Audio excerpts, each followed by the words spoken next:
सबसे पहले इच्छा होती है उस परम स्थान के दर्शन की जहां भगवान शिव ध्यान में स्थित है। कैलाश पर्वत उनका परम आसन। ये कोई साधारण पर्वत नहीं बल्कि भगवान शिव का साक्षात रूप है। इसके चरणों में है मानसरोवर, मीठे जल की पवित्रता, और राक्षस ताल, खारे जल की रहस्यपूर्ण गहराई। इतने पास फिर भी एक मीठा एक खारा, जैसे भगवान शिव के भीतर संतुलित दो स्वरूप। अब हम पहुंचते हैं उस तपोभूमि पर जहां भगवान शिव और माता पार्वती ने विवाह के बाद ध्यान लगाया। ये है आदि कैलाश, उत्तराखंड के ऊंचे हिमालय में स्थित, जहां आज भी उनकी ध्यान ऊर्जा का कंपन महसूस होता है। यही है गौरी कुंड और पार्वती सरोवर।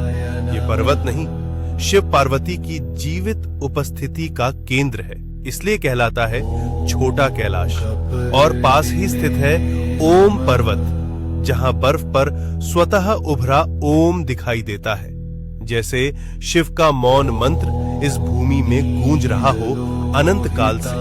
अब हम बढ़ते हैं हिमाचल की उस रहस्यमयी चोटी की ओर जहां विराजमान है स्वयं भगवान शिव, जिसे कहा जाता है मणि महेश कैलाश। इस पर्वत की चोटी से दिखाई देती है एक दिव्य मणि। मान्यता है जब भगवान शिव प्रसन्न होते हैं तो ये मणि दिव्य तेज प्रकट करती है, जो भक्तों के जीवन में भर देती है एक दिव्य प्रकाश। इसके चरणों में स्थित है पवित्र मणि महेश झील, जहां हजारों श्रद्धालु हर वर्ष स्नान करते हैं और भगवान शिव का आशीर्वाद प्राप्त करते हैं। अब हम पहुंचते हैं हिमालय की उस ऊंचाई पर जहां की हवा भी हर हर महादेव का जप करती है।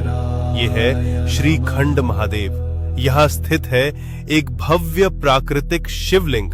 यहाँ तक पहुंचने का मार्ग अत्यंत कठिन, लेकिन कहा जाता है जिसे स्वयं भगवान शिव बुलाते हैं वही इस दिव्य शिखर तक पहुंच पाता है। श्रीखंड महादेव केवल एक शिवलिंग नहीं, ये है भगवान शिव का हिमालयी सिंहासन। अब हम पहुंचते हैं भगवान शिव के एक और दिव्य धाम पर, हिमाचल की उस रहस्यमयी भूमि में किन्नौर कैलाश।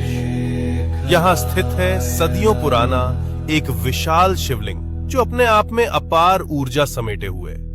और कहा जाता है यात्रा के दौरान कई भक्तों को ब्रह्म कमल के दर्शन भी हुए। ओम नमः शिवाय।